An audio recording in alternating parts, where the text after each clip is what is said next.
Hello guys, so how are you?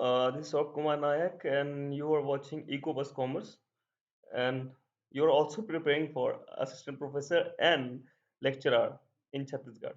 So before we start, I request you to subscribe, like and share the video. And this is the first question of the session. It is question number 91 of MPPSC 2017 assistant professor. And the question is, according to Taylor, which of the following are related to functional organization? इसके पहले के जो 90 question है वो हमने already कर लिए हैं 2020 के सेट में।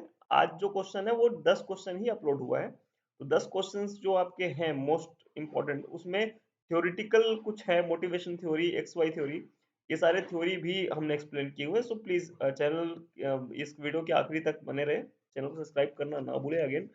तो टेलर के अनुसार निम्नलिखित में से कौन कार्यात्मक संगठन से संबंधित है? ठीक है, तो कार्यात्मक संगठन और टेलर ये दोनों के बारे में हमने क्लास 12 में हमने देखा हुआ है। मैनेजमेंट की जो बुक है उसमें हमने इसको बार बार देखा हुआ है कि किस तरह से टेलर साहब है और फ्योल साहब है, दोनों आपस में एक दूसरे के क्लैश भी करते हैं और कुछ जगह पे एक दूसरे के रिक्वायरमेंट को मीट भी करते हैं। और जो टेलर हैं, टेलर साहब की एक बुक है जिसका क्वेश्चन हमने लास्ट क्लास में किया हुआ था, विच इज शॉप मैनेजमेंट। तो शॉप मैनेजमेंट जो है वो किसने लिखा था? टेलर ने लिखा था। ठीक है, तो अभी यहाँ पे एक चीज है कि ये जो क्वेश्चन है थोड़ा सा डिफरेंट है। और डिफरेंट कैसे है कि टेलर के अनुसार निम्नलिखित में से कौन कार्यात्मक संगठन से संबंधित है, यानी कि फंक्शनल ऑर्गेनाइजेशन से संबंधित है। तो इन्होंने जो बोला था, इन्होंने तीन लोग बोले थे कि सॉरी, तीन लोग बोले थे कि जो होने चाहिए एक पर्टिकुलर टास्क के लिए, कार्यात्मक संगठन के लिए, यानी टास्क इंप्लीमेंट करने के लिए, which is routine clerk, speed boss और इंस्पेक्टर। तो रूटीन क्लर्क का काम एक रूटीन वाला वर्क रहता है, वो क्लर्कियल वर्क जितना रहेगा वो करेगा। ठीक है, क्या कब करना है, कैसे करना है, ये सारा काम ये चिट्ठा बना के रखेगा, रोज सेम काम का चिट्ठा बना के रखेगा। स्पीड बॉस चेक करेगा कि स्पीड कहीं स्लो तो नहीं हो रही है, ऊपर नीचे तो नहीं हो रही है, कल ज्यादा काम हुआ था आज स्लो क्यों हो रहा है, या फिर कल स्लो हुआ था तो आज फास्ट हो रहा है, तो उसका रीजन क्या है, उसको ये सारा इंस्पेक्ट करता है। और ये दोनों को और उसके नीचे जो काम कर रहे हैं उन लोगों को इंस्पेक्ट करने का काम इंस्पेक्टर का होता है। ठीक है, चलिए नेक्स्ट क्वेश्चन पे चलते हैं। Question number 92, X Y theory of motivation was propounded bye.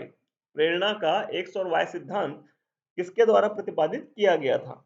हमने पहले भी इसके बारे में क्वेश्चन किया हुआ है। ये जो थ्योरी है वो आपके क्लास 12th की ही थ्योरी है। सो ऑब्वियसली ये भी आपके लेक्चरर या पीजीटी आप जिसको बोलते हो, ठीक है, ये दोनों के लिए ये असिस्टेंट प्रोफेसर के लिए, मतलब सारे जो भी कॉमर्स के एग्जाम होने वाले सब के लिए ये इंपॉर्टेंट है, मैनेजमेंट के लिए तो बहुत ज्यादा इंपॉर्टेंट है ये। So the next answer is McGregor. McGregor के इसमें हमने लास्ट एक क्वेश्चन और किया हुआ था। ठीक है, मैग्रेकर का एक और क्वेश्चन किया हुआ था, मैं भूल रहा हूँ। तो चलो याद याद अगर आपको आ जाए कि मैग्रेकर और किसका, मैग्रेकर साहब ने और किसी चीज का प्रतिपादन यानी propound किया था किसी और चीज को, तो आप मुझे कमेंट बॉक्स में बताइए। चलिए अब समझते हैं कि एक्स और वाई थ्योरी होती क्या है। थ्योरी एक्स जो होती है ना वो एक्सप्लेन करती है that the importance of highlighted supervision, external reward और पेनाल्टीज। कहने का मतलब है जो सुपरविजन होता है, हाइलाइटेड सुपरविजन होता है ना, सुपरविजन होता है उसको हाईलाइट करती है कि बेसिकली मेरा विजन कहाँ तक है। विजन बोलने का मतलब होता है दृष्टि। तो जब एक काम होता है एक जगह से, जब काम हो रहा होता है तो लोग सोचते हैं कि अगर मैं इतना करूंगा तो इतने दिन बाद इतना काम हो जाएगा। It is nothing but supervision, तो इसको सुपरवाइजर भी बोलते हैं। एक्सटर्नल रिवॉर्ड्स, एक्सटर्नल रिवॉर्ड्स उसको क्या मिल सकते हैं, इंटरनल रिवॉर्ड्स नहीं, एक्सटर्नल रिवॉर्ड्स। ठीक है, अब ये एक्स थ्योरी को अपन देखते हैं। थ्योरी एक्स जो मैनेजमेंट है वो आपको एक तरफ दिखेगा, दूसरे साइड आपको दिखेगा स्टाफ। ठीक है, तो जो मैनेजमेंट है तो मैनेजमेंट देता है, और वो थ्योरी एक्स ऑथोरिटेरियन टेरियन repressive style, tight control, no development, produces limited, depressed culture. ये जो होता है ना ये थ्योरी एक्स है। एक्स का मतलब जो हो रहा है उस पे मैनेजमेंट अपना ध्यान केंद्रित करती है, और वो जो स्टाफ है उनको बताती है। अब थ्योरी वाई क्या है? थ्योरी वाई है जो बोलते हैं liberating and developmental control, achievement and continuous improvement achieved by enabling, empowering and giving responsibility. मतलब एक्स थ्योरी बोलती है कि भैया जो लोग हैं वो तो मेहनत कश होते नहीं है, उनसे काम करवाना पड़ता है। और वाई थ्योरी बोलती है कि उनको जिम्मेदारी दे दो, वो काम कर लेंगे। सीधी सी बात अगर मैं एक बात बोलूं तो यहाँ पे भी लिखा हुआ है कि while theory Y highlighted the motivating role of job satisfaction and encourages worker to approach task without direct supervision. ठीक है, तो ये चीजें हैं। नेक्स्ट क्वेश्चन करते हैं अपन। Firms more desperately look for ways and means to defend market share in। कंपनियां बाजार हिस्सेदारी की रक्षा के लिए अधिक उत्सुकता से तरीकों और साधनों की तलाश में हैं। ठीक है, बाजार कंपनी बाजार हिस्सेदारी की रक्षा के लिए, मतलब एक कंपनी है, कंपनी में लाइक टाटा है। ठीक है, टाटा की कार बिकती है, तो टाटा का अगर ले शेयर तो मान के चलो ये टाटा का शेयर है। ठीक है, ये थोड़ा सा बढ़ा देते हैं अपन, टाटा अपनी देश का कंपनी है, तो ये टाटा का शेयर है, लेट सपोज। ठीक है, तो अपने हिस्सेदारी की रक्षा के लिए कि इससे कम शेयर ना हो जाए मेरा, अधिक उत्सुकता से तरीकों और साधनों की तलाश में है। कि साधन और क्या बोलते हैं, तरीका।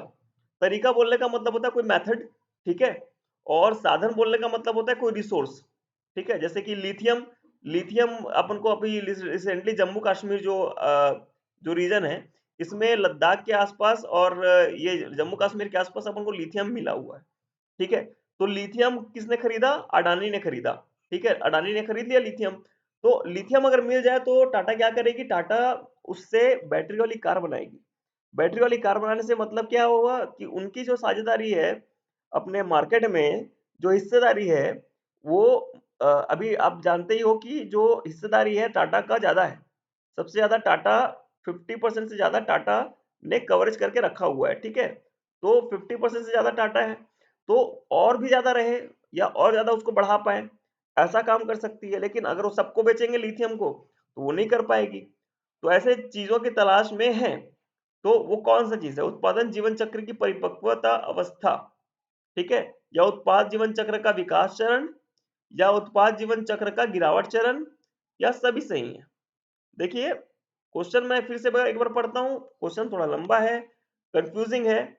Firms more desperately look for ways and means to defend market share in। Market share में अपने हिस्सेदारी की रक्षा के लिए उत्सुक तरीके और साधनों की तलाश में है। कब है तलाश में? तो जब उत्पाद जीवन चक्र की परिपक्वता अवस्था आती है। ठीक है, लाइफ प्रोडक्ट की लाइफ साइकिल की मेच्योरिटी स्टेज आती है, तो और अच्छे तरीके से अपने आप को स्टेबल रखने के लिए वो नए साधनों के लिए, नए तरीकों के लिए तलाश करते हैं। ठीक है, option A will be correct answer. So question number 94 is which of the following falls under the secondary market. जो निम्नलिखित में से कौन द्वितीयक बाजार के अंतर्गत आता है? तो पहला ऑप्शन दिया गया इनिशियल पब्लिक ऑफरिंग यानी आईपीओ। देखिए क्वेश्चन बहुत सीधा सा सिंपल सा है, आपको बस ये ध्यान देना है कि द्वितीयक बाजार कौन सा है, सेकेंडरी मार्केट कौन सा है। ठीक है, एक होता है प्राइमरी मार्केट, दूसरा होता है सेकेंडरी मार्केट। ठीक है, अब ये शेयर की बात कर रहे हैं, तो इनिशियल पब्लिक, यहाँ पे इनिशियल लिख दिया ना, ये इनिशियल लिख दिया ना, तो इनिशियल लिख दिया मतलब ये तो प्राइमरी हो गया। डायरेक्ट पब्लिक को ऑफर हो रहा है, डायरेक्ट पब्लिक को ऑफर हो रहा है, विच मींस ये डायरेक्ट हो गया, प्राइमरी हो गया, सेकेंडरी पूछ रहा है ये। सेकंड है अपना एनएसई यानी कि नेशनल स्टॉक एक्सचेंज। ठीक है, इसको हम लोग सब लोग जानते हैं।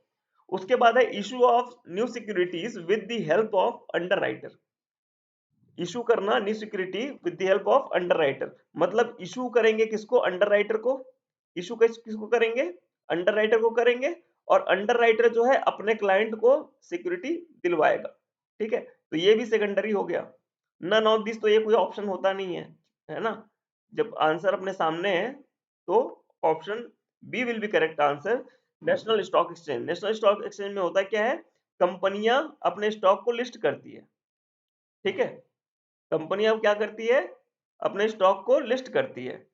और दूसरे बात उसके बाद क्या होता है कि वहां से फिर कुछ लोग उस शेयर को खरीदते हैं, वो बोली लगाते हैं, देन वहां से फिर पब्लिक उसको लेती है, लेकिन डायरेक्ट नहीं लेती, किसी के नाम से शेयर वारंट ये सब इशू नहीं होता। ठीक है। अब यहाँ पे आप देखेंगे कि issue of new security with the help of underwriter. भले आपने अंडरराइटर की हेल्प ली, लेकिन अंडरराइटर को के नाम पे आपने ट्रांसफर थोड़ी ना किया। अंडरराइटर को आपने एक ब्लैंक, लेट सपोज अब एग्जांपल ले लेते हैं कि आपने अंडरराइटर को एक ब्लैंक चेक दे दिया कि भैया आप जिसको भी इशू करना चाहो कर दो। तो अल्टीमेटली जो चेक है वो इस पर्टिकुलर जो क्लाइंट है उसके नाम से कटेगा ना कि अंडरराइटर के नाम से, विच मीन्स ये भी प्राइमरी ही हो गया आपका। ठीक है। नेक्स्ट क्वेश्चन पे करते हैं। Hierarchy of need theory of motivation was developed by. प्रेरणा का आवश्यकताओं का पदानुक्रम सिद्धांत किसके द्वारा विकसित किया गया था? पहला लिया गया है मैग्रेकर, सेकंड लिया गया है मैकडगलस, और थर्ड लिया गया है हजारबर्ग, और डी है एएच मैस्लो। सो प्रेरणा का आवश्यकताओं का पदानुक्रम, यानी कि theory of needs theory of motivation. ठीक है। तो ये जो आंसर है एएच मैस्लो, इसको मैस्लो थ्योरी ऑफ मोटिवेशन भी बोला जाता है। और मैस्लो थ्योरी, मैस्लो का नाम याद रख लेना, मैस्लो एंड मोटिवेशन, है ना। चलिए पढ़ते हैं। Maslow's hierarchy of need theory is regarded as one of the most popular theories on motivation. It is a theory of psychology that explain that human are highly motivated. Human क्या होते हैं? Highly motivated होते हैं in order to fulfill their needs.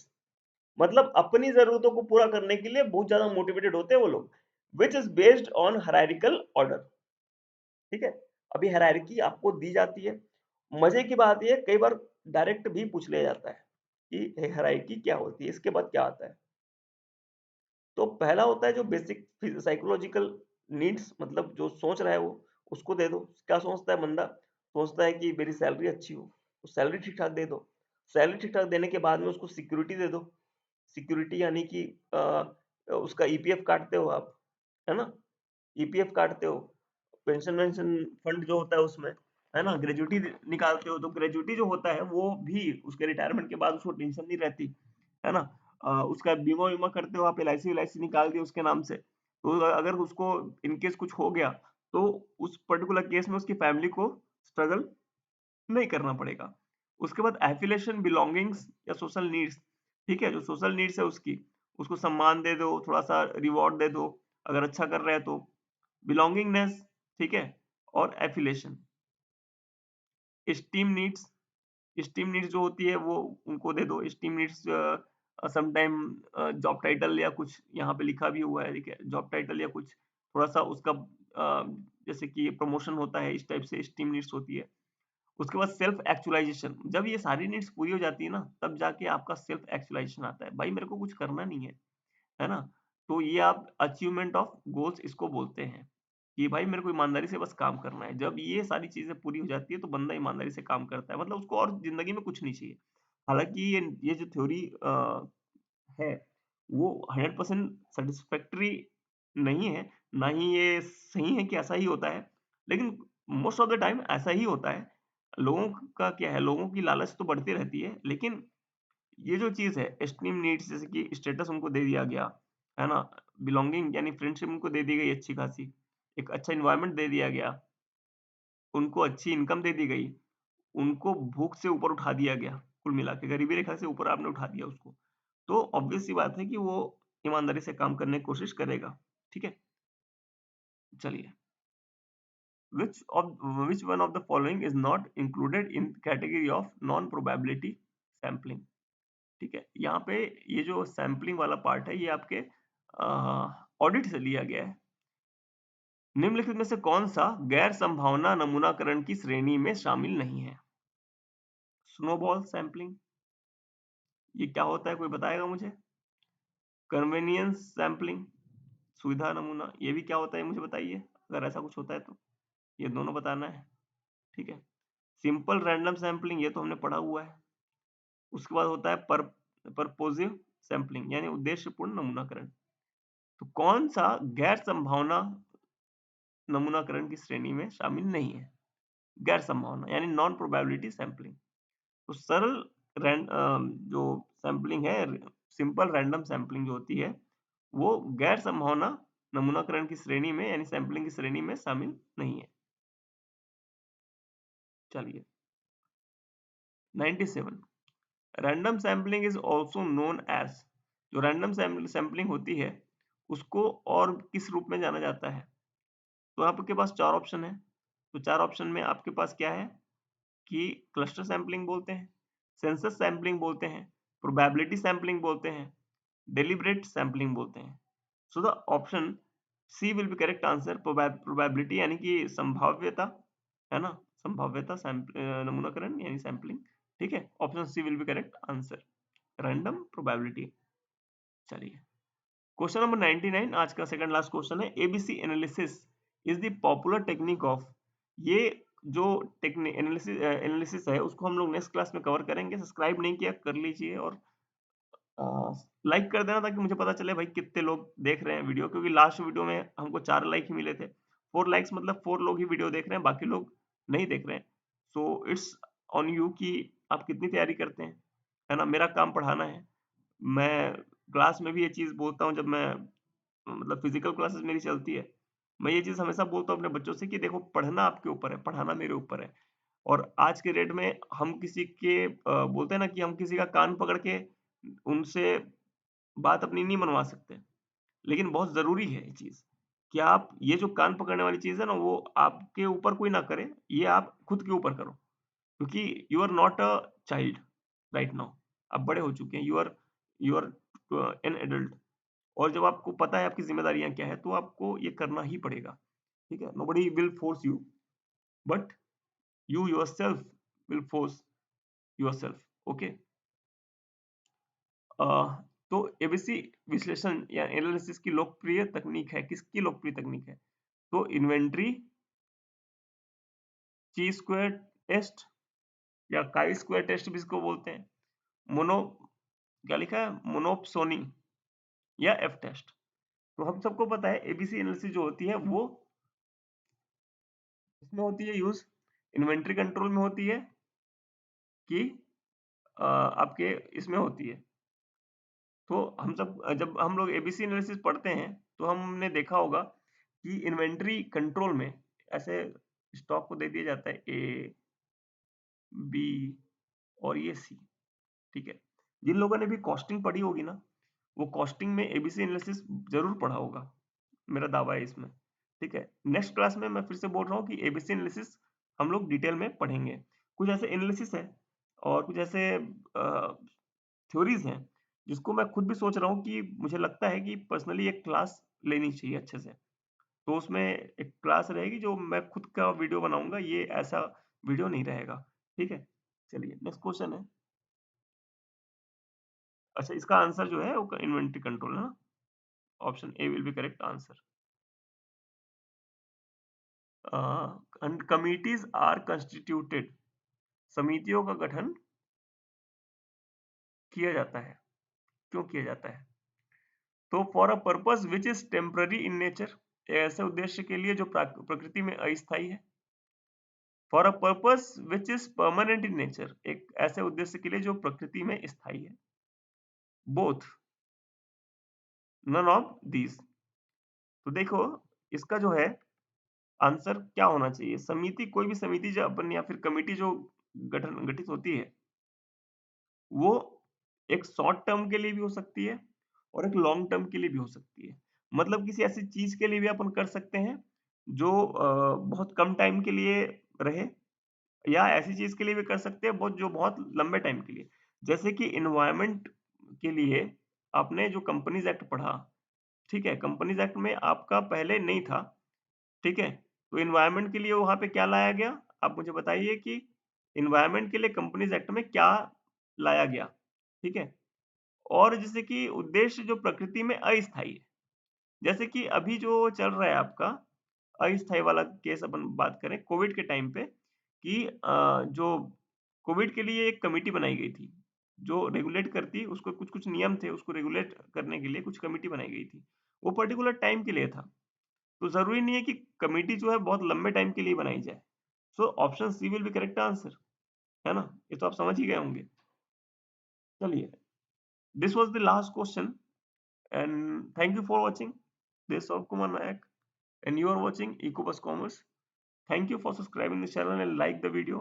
If you are preparing for lecturer, PGT and assistant professor in Chhattisgarh and any other states. Thank you. Have a good night.